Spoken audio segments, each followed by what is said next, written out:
আসসালামু আলাইকুম। স্বাগতম জানাচ্ছি টেক উইথ ইব্রাহিম ইউটিউব চ্যানেলে। টেক উইথ ইব্রাহিম ইউটিউব চ্যানেলের পক্ষ থেকে আমি আছি ইব্রাহিম, এবং আজকের এই ভিডিওতে আমি দেখাবো কিভাবে ঈদুল আজহা 2026-এর পোস্টার ডিজাইন করবেন, বা যে কোনো ঈদের জন্য বা যে কোনো পোস্টার ডিজাইন আপনি করতে পারেন। আপনার ফেসবুকে একটা পোস্টার ডিজাইন পছন্দ হয়েছে, চাইলে আপনি সেটা ডাউনলোড করবেন।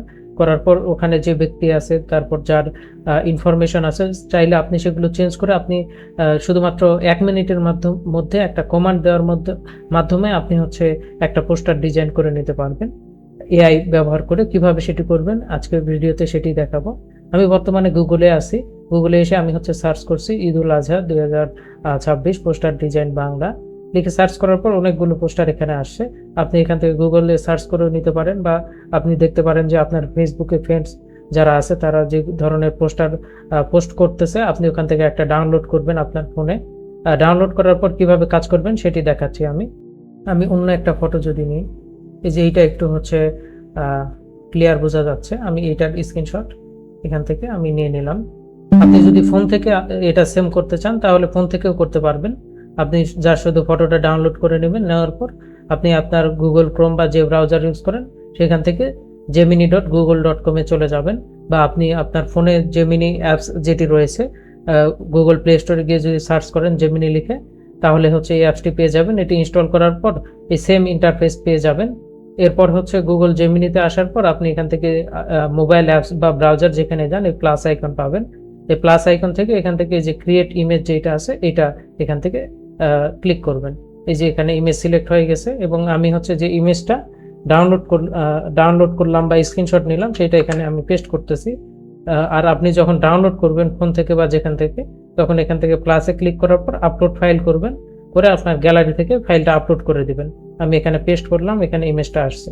এখন দ্বিতীয়ত আমাকে যেটি করতে হবে সেটি যে আমার যে ইমেজটি রয়েছে, আমি যেই ইমেজটা এখানে দেব সেই ইমেজটি এখানে দিতে হবে। আমি এখান থেকে আপলোড ফাইলে গেলাম, এখান থেকে আমি আমার একটা ইমেজ আপলোড করে দিলাম।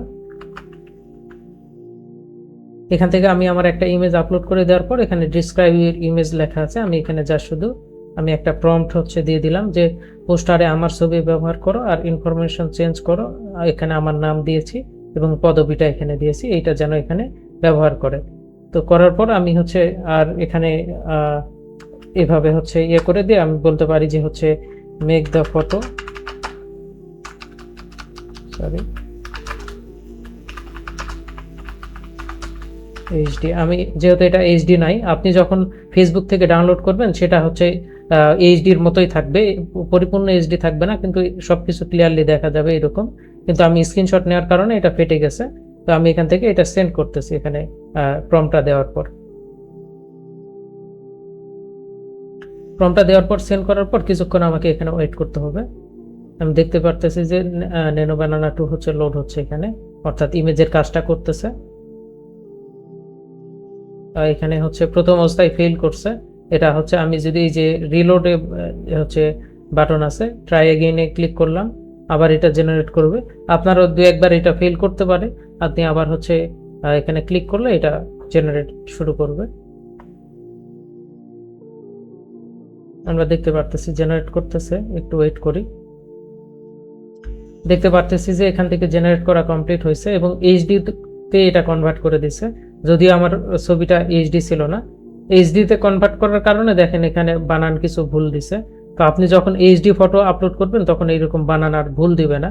এমনিতে সবকিছু ঠিক আছে, আমার নাম দিয়েছে, পদবি দিয়েছে, এবং আমার ইমেজ এখানে একটা অ্যাড করে দিয়েছে। আমি যে ইমেজটা দিয়েছি নর্মাল ফটো, এখানে দেখেন সুন্দর একটা ইমেজ অ্যাড করে দিয়েছে। যখন আপনার ফটোটা এইচডি হবে তখন ক্লিয়ারলি এটা বানাই দিবে আপনাকে। তো এইভাবে আপনি মাত্র একটা প্রম্পট দেওয়ার মাধ্যমে আপনি একটা পোস্টার ডিজাইন করে নিতে পারবেন। আজকের ভিডিওটি এ পর্যন্ত। ভিডিওটি যদি আপনার উপকারে আসে ভিডিওটি একটি লাইক দিবেন, চ্যানেলটি সাবস্ক্রাইব করে পাশেই থাকবেন।